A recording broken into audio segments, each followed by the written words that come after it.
Welcome to Keep You 100 Radio. I'm your host, LISSIE Pointer, type 1 diabetic, certified health coach, personal trainer, and founder of Needles and Spoons Health and Wellness. Inside this podcast, you'll find the real and raw conversations around diabetes management, including the lessons that we don't learn in our endo's office, my best tips and trainings, and conversations from the experts that I trust inside the community so that you can create more predictability in your diabetes management and feel empowered while doing so. Let's dive in.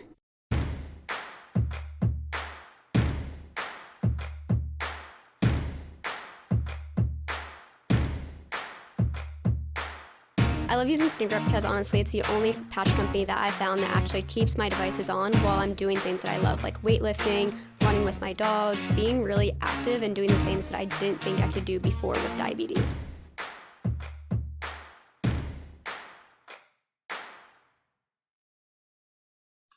What's up, guys? Welcome back to Keep You 100 Radio. I'm super excited for our guest today. We have Liv Rodriguez. You might be following her on TikTok, so if you don't already, go ahead and do that now. But yeah, do you mind introducing yourself, Liv? Yeah. Hey everyone, my name is Liv. I'm a newly diagnosed type 1 diabetic, actually 6 months yesterday. And yeah, that's what else should I say for my intro? Yeah, what do you like? So what do you do for a living? What do you do for fun? Give us all the good stuff. Sorry, I needed like a prompt. You're good. So I live in North Carolina. I'm from Chicago. For a living, I work a corporate job. I'm an implementation manager and it's kind of boring stuff, but I work like remotely from my house. And for fun, I love to sing karaoke. Like to go to the beach, and I've taken up surfing in the last year. Oh, that's so cool. That's one of those things I wish I could be good at, but I just know I won't be. Yeah.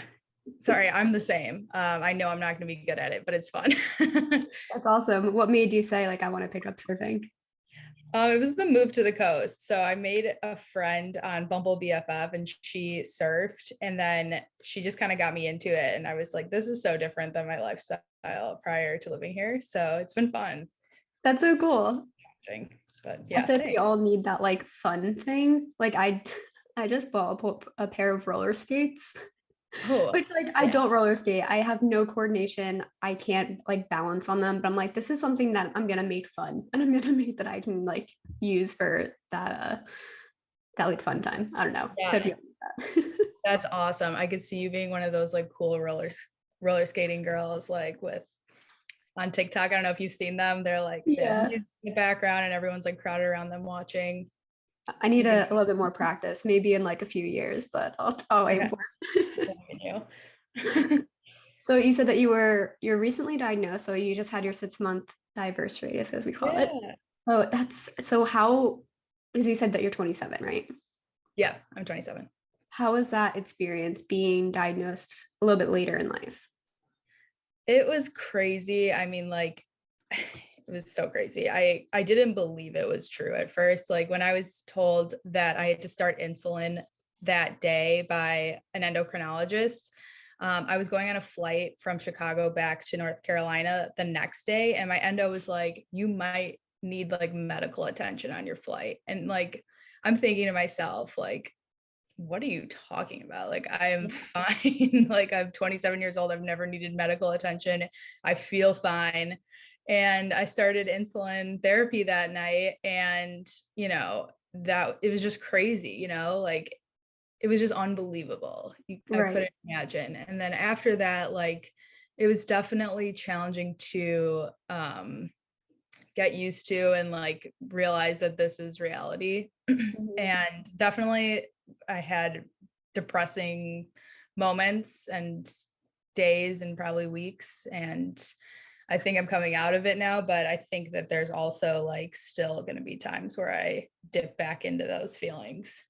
It's such a huge shift. Like I mean, I'm 27 now, so we're about the same age, but I was diagnosed when I was 19. So I definitely, although I was a little younger, I still understand how much of a shift that is when you've lived your whole life being quote unquote like healthy, normal, like if there is really a normal. You said you were back in Chicago. Where is that so you were visiting there? Yeah, I had like a whole issue with my health insurance here in North Carolina. So I was like, I'm just going to go back home, get some of these tests done again to make sure. I was like, I'll just make sure the tests done here in North Carolina were wrong. And then, whatever, my insurance will cover it and I'll come home and I'll be fine. Right. What made you initially get that, like say, okay, I need tests run and I need to see what's going on? Well, I went to just a regular checkup, and that was when the first like alarm was sounded on my blood glucose. And so that was like the first time in my life that anyone told me I had high blood sugar. So I was like, let's just double check. And they told me about how A1C is a 3-month test. So I would have to wait a little bit. So I just waited, and I was like, I'll just get it done again. But yeah, it was just a regular doctor's checkup that like started this whole thing. You didn't feel any of the symptoms, or did you just kind of pass them off? I was thirsty a lot, but I figured it was like, for the most of the time I was really thirsty. I was in Chicago and it was winter, and I thought I had like a sore throat or something, but Right. that was it. Oh, yeah, some of them can be so easy just to kind of say, yeah, like that can be something else. Like Hmm. I was recovering from the flu right before, like as I was getting the symptoms. So I'm like, oh, like I'm just recovering. My body is just, catching up. And, we kind of come up with those excuses of what might Yeah. not feel good. But wow, that's wild that you didn't really even feel all those symptoms yet. So how did that change like your just kind of like your everyday, like the relationships with your like friends and family, and like just how has the transition been? It's been weird. I feel like with my family, they are having trouble understanding. And I think that's different than a lot of diabetic people, because a lot of times your parents are the ones training you once you like kind of grow older. And for me, my parents are like kind of in the know, but kind of not. And I'll have to like train them on stuff, or, just tell them how it works. And that's a little bit frustrating at times, because here at my house with my boyfriend Matt, like we both know everything. We live it all day, and Mhm. we're kind of in sync. So when I see my family, it's kind of like reminding them that I beep, and that like sometimes I need to like take a minute to slow down. Um, Mhm. but yeah, with my friends, like they've been so supportive, but it's also weird because again, I'm out of college, I'm out of school completely. And everyone who knows me on like Instagram, or, any of my friends haven't known me very long as diabetic, and I don't live Mhm. at home anymore. So it's kind of Right. like weird when I visit. Yeah, I definitely agree with that. Like it's almost like you come home as there's a different part of you, and not Mhm. everybody is adjusted to understanding that part of you or knowing how you live with it and how you cope with it, and Yeah. just your new needs. I remember like Yeah. a few months after I was diagnosed, I had a friend come visit me at college, and like I had there was just different things that you have to consider. I had to bring snacks with me. I had to slow Mhm. down. I tried not to like drink as much as I didn't want to, go too low. And they're like, they literally said to me, like, you're not fun anymore. Like you overthink everything now. I'm like, I have to. Like I have this Mhm. different part of me that I have to take care of. Wow, that's like a difficult thing to hear. Yeah. Have you heard anything like that, or just kind of No, I haven't. I don't know, my friends have been really great, but I've heard other things that like have been kind of disappointing, but that one really hit me. I'm sorry you had to hear that. I mean, I think it's kind of you learn who your real people are in a way. And some people will try and it's just not the support that you need at the time. And that's Yeah, okay too. Like some people just won't know how to support you, and other people will step up and support you in ways that you didn't even know that you need. So it goes both ways. totally agree with that. I definitely understand the parents part too. It's like Yeah. it's almost nice. Well, I can't say for sure, like, but being diagnosed as a kid, you have that hands-on, like you're Mhm. walking through it together. Whereas when you're an adult, you're teaching them, okay, this is what my body needs. Like you're doing it on your own, which is weird in itself because you're like, it kind of like makes you realize, yeah, I'm an adult now. Yeah, it's so weird. Luckily, my dad like kind of had an understanding. He has an autoimmune disease as well. He has psoriasis and psoriatic arthritis. And so he's like really been, going to the doctor a lot and having tests done. And when he looked at my glucose levels, when I got him back the second time, he was like, "What is going on with you?" And I was like, "What do you mean? Like, I don't know what this means." What has been the biggest learning curve for you so far with the diagnosis? That's a tough question. The biggest learning curve. Oh my God. I think it's getting my period. And like my like glucose levels changing because of that. Maybe not just getting my period, but like any sort of hormonal imbalances that I have, because my like dosage will change so much. And like one day I feel like I'll eat something like pizza and I will have literally I won't need insulin. And then like another day I will need like so much more than I've ever needed before. Right. It's so interesting that you picked that up so early, because I feel like that's something that we're not really taught initially. And it's really kind of hard to pick up on, and we can kind of leave it to like, oh, I'm just having a bad diabetes day. And like there are definitely those scenarios, but like to pick up on like your cycle and hormones, that's like really awesome that you already know those trends. Thank you. I mean, it was pretty apparent. Like 2 days before my period, it would be like, oh my God, like you are in need of a lot of insulin. Yeah. Are you on injections, or you're on Dexcom and Omnipod? Yeah, I have Omnipod. So I have Okay, right. Yeah, and that helps. I'm also afraid of needles. Maybe that was the biggest learning curve, actually. Yeah. So how is that for initial like injection or pod change or Dexcom change? Okay, this was my learning curve, actually. The hormonal one is my most recent, but it was terrifying. Like I was like one of those kids who like would kick and scream when the doctor would try to like give me like a finger prick. And so then when I had to take my first insulin shot, my dad did it.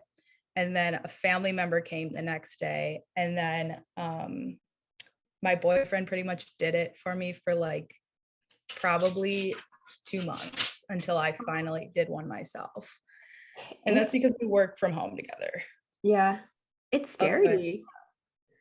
I remember the first time, so you have the Dexcom G6, which is really nice. I started with the G5, and I don't know if you've ever seen it, but it's like, you know how the G6, you just press a button and it clips in. The G5, you had to like take the needle, push it in, and pull it out.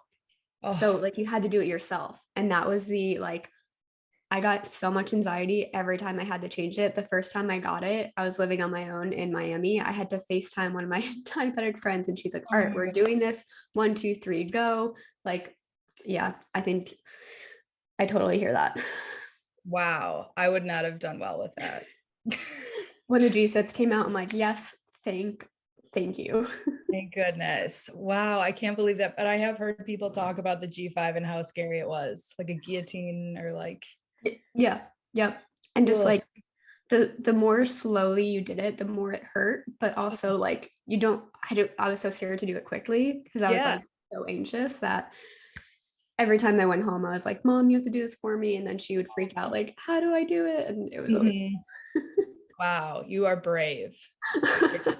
And we all are, Yeah, that's true. How long did you have the G5?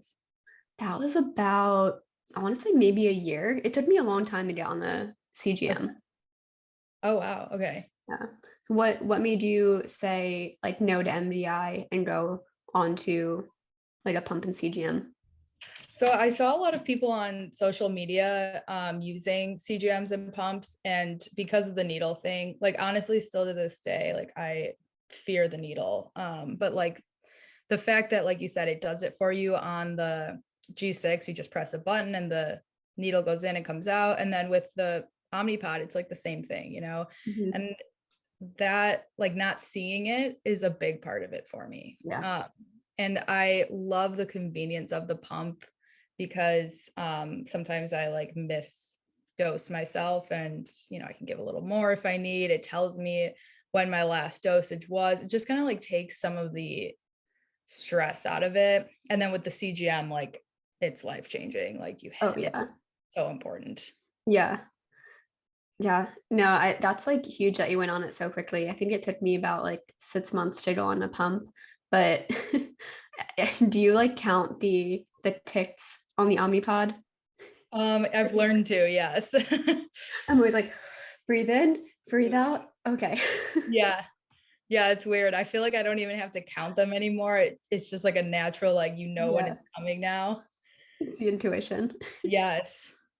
God, the things we have come to like I adapt know, to. right?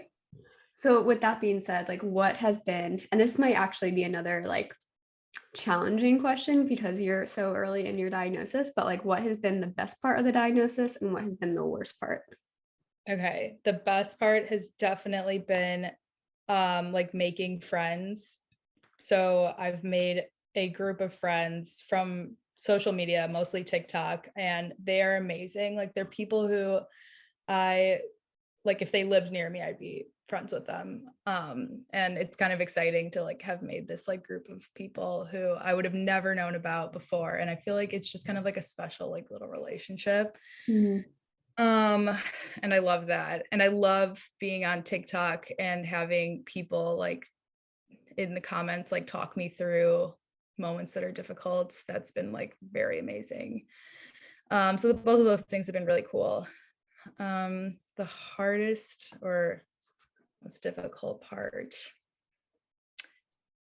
that is challenging. There's a lot of difficult parts.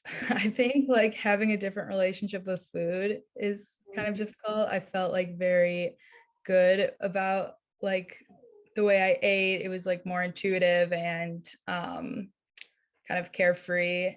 And now I feel like I'm a little more aware, which is kind of sucks, I guess, but it's part of the game.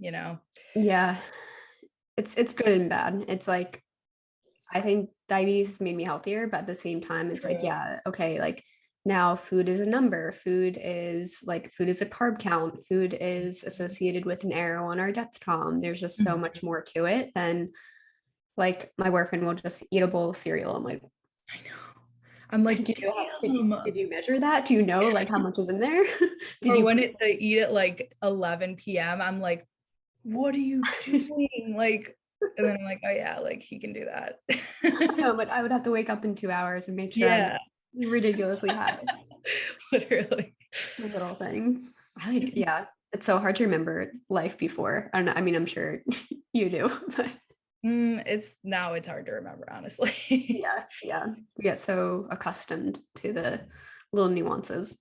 Yeah, I think the health part, I agree with you. Like, although food is difficult because you have to think about it constantly, I definitely feel healthier and like more active for the most part, Mhm. and then also like eating better. So those are like really positive things that came out of it too. Yeah, definitely. I mean, there's always gonna be that balance. I think we can all like acknowledge that diabetes sucks. Like this is not a fun part, but we can make the best of it out of it in certain ways too. Yep. Which let's kind of get into that. So like your TikTok journey, I checked yesterday. I think you have about like 12,000 followers on there. Am I wrong on that? Um, I think it's I think it's like 17. Okay, But I was yeah, off. but no, that's like same thing, like not really close. But I always obviously am looking at it and whatever. But yeah, it's been Yeah, fun. like what made you start sharing on there? So I mean, that's like a newer platform too, but it's also kind of scary to show up in front of all those people. Yeah, so I did it like I started it because I went on FMLA leave with work and I was like, this is the perfect time for me to just like document what I'm going through for my future self to look back on. And I was like hoping and praying no one ever found it, like of anyone who I knew. Mhm. And I started like gaining like I probably had like 100 followers, maybe 200. And I was like, this is enjoyable. Like people are commenting, it's like chill and no one knows about it. And I hadn't told like anyone from my life about my diabetes besides my family and like super close friends. And then I did have a video like perform pretty well. And my sister texted me and was like, I just saw your TikTok. Like, what? And my following was like ramping at that moment because it was kind of like going viral. And Right. then like I started getting texts from like everyone in this like 2 week span, and people knew about it. And I was like, this is so cringe because I made these videos for like no one to ever see them. And then after that, I was like, just you got to roll with it or else Yeah. like you got to stop. And so I was like, all right, I'm going to roll with it. And that's how I made my friends. And it's like so important to me. But yeah, it was supposed to be a secret the whole time. And now it's definitely not. Not at all. But I mean, I think platforms like that are so cool because I mean, when I was first diagnosed, I remember looking like social media was it was there, like Instagram was a thing, obviously, but like it wasn't like now where there's more influencers and like Mhm. groups and communities. It was just kind of like sharing pictures. And like I remember Googling, like I remember going on Tumblr. Tumblr was like the thing. And I was like trying to look for diabetes Yeah. accounts. And I was like, that was like kind of the way I felt connected was like I was reading blogs. But I remember looking on YouTube, the only person that I found with diabetes was Nick Jonas. Yeah. And he was like the most unrelatable type 1 diabetic ever. Because like when I'm like, I don't have millions of dollars to like, No. but yeah, so I think it's so important for people to be able to find accounts like yours and say, wow, like she's sharing the real Mm. parts of this disease and like I can connect to that. Yeah. I mean, I've appreciated it when people have reached out to me and said something like that. Those like I've teared up because I'm like, I am not like you never think of yourself as like that special when you like live your life as you every day. But when people reach out and say that, it's so meaningful. And I'm like, wow, this is why I have to keep doing it. Yeah.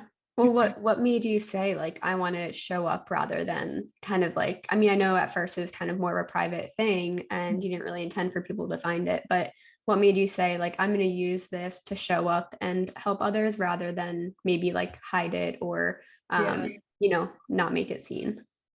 I mean, I think that I would have wanted to see someone like me, and I did see people like me, like some of my friends who are already doing this, on social media, showing everything, because that helped me so much. And I think like there's so much space for people to be doing this, like for not only diabetes, but like other health issues on social media. So I was like, I want to do it for my own like mental health and like be positive about stuff and like have someone with me while I put my Dexcom on and Mhm. stuff. So it was a lot for me, but then it was also like I want to be part of something positive and Right. like make something out of this very seemingly negative part of my life. Hmm. So it took a lot though. Yeah. Right. It's huge, especially like you were saying, like there are people who don't know you with diabetes yet, like in Yeah, your own life. So then to show up in front of people who don't know you at all, I mean, it's actually yeah, almost comforting because then like it you can is. say, I don't have to explain this to these people, which I think is cool Exactly. too. Yeah. Yeah, it's actually easier to talk to like random people, in my opinion. Yeah. No, I agree. It's like we get it. Like you're like, I'm low. And people are like, oh, okay, Yeah, yeah. take a minute. Like I'm here. And it's Mhm. just very, yeah, very comforting.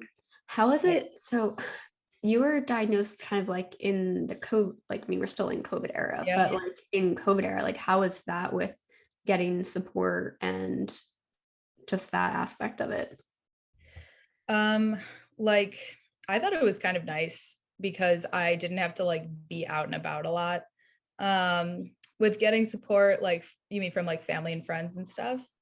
Yeah, I just kind of like, I mean, I guess this past year hasn't been too bad with the whole like isolation part of it. Like we were still able to see people.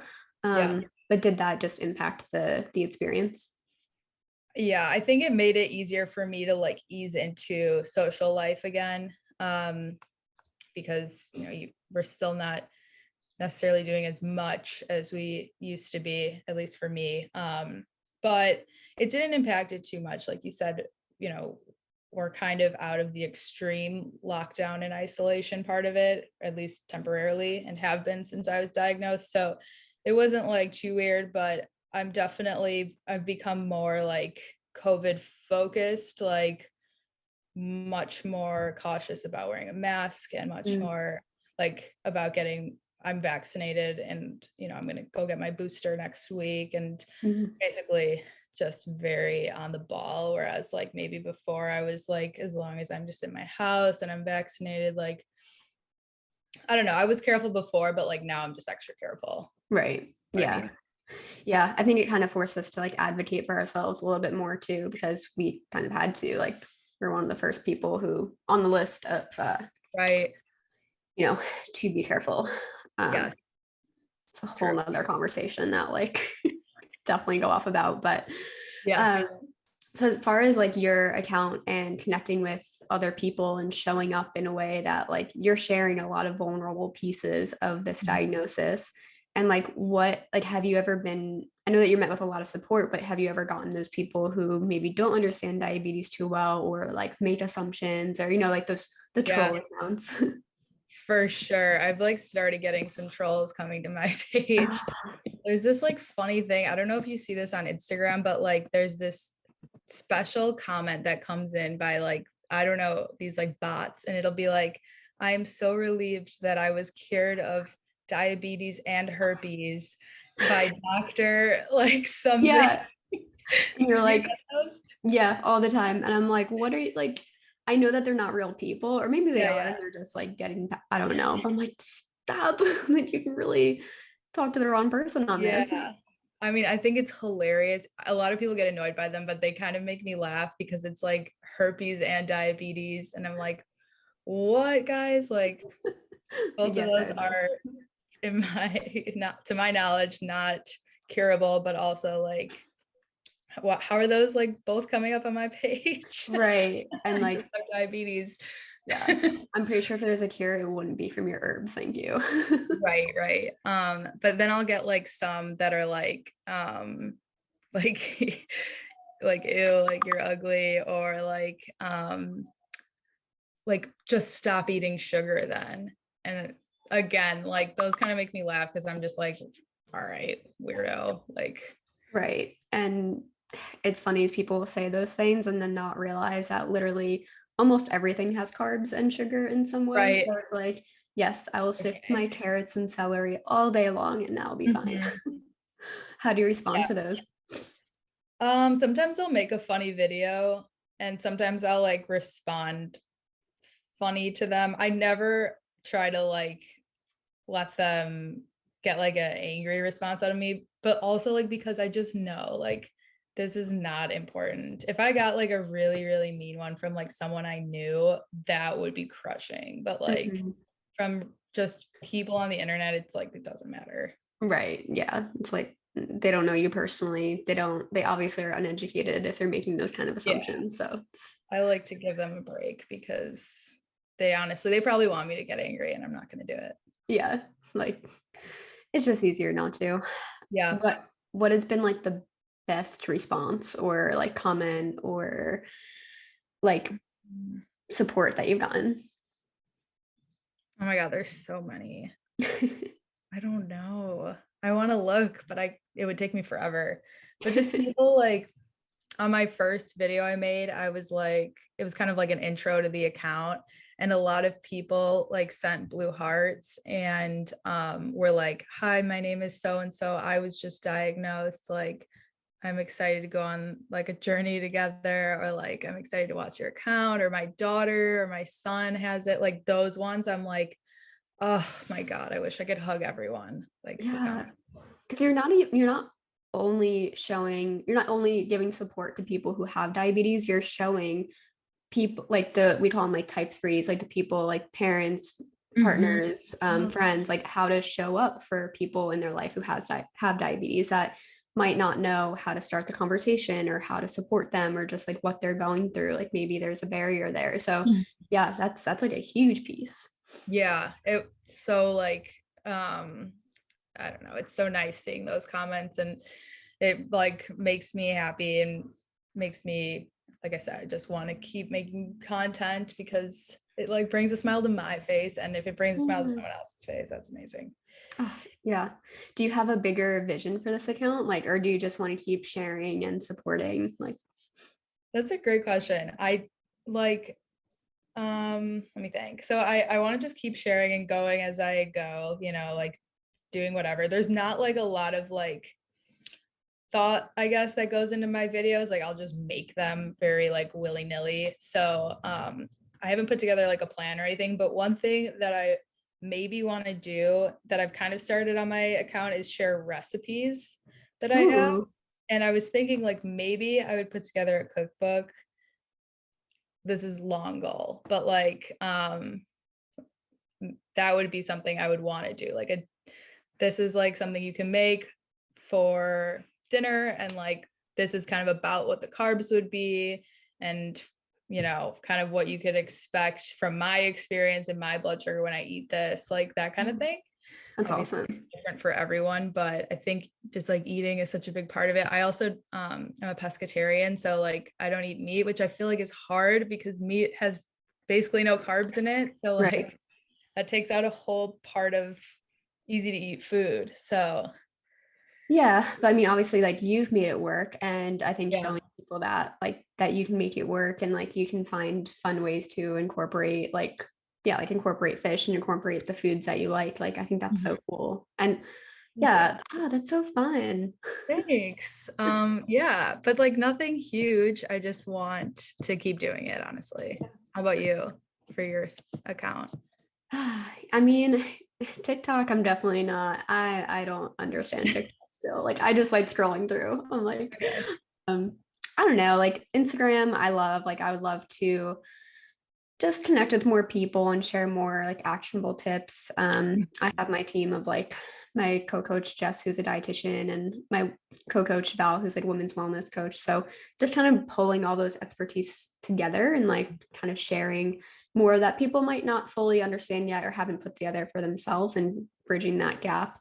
Um, you know, trying to do that a little bit more. And yeah, I don't know. There's like so much that you can do with social media in itself. It's exciting. Right. I know. And I think that it's also good to just let things kind of flow how they do. Right. Like I never started with recipes on my account, but now I kind of want to do a couple of them and we'll see how that goes. If people hate it, like then maybe I'll keep doing it even if they hate it. Yeah. It's my Well, that's the it's thing. It's your account. You can, yeah, yeah. make it what you want. And I mean, obviously, it's worked so far. People are connecting with what you have to share and the support So that you give. So it's really cool. yeah, thank you very much. Yeah. What would you say? So, being so recently diagnosed, like, what would you tell somebody else who's just diagnosed? And what would you tell somebody who isn't sure how to support their loved one who is just diagnosed? Oh my gosh, Really such a hard questions. difficult question. Yeah.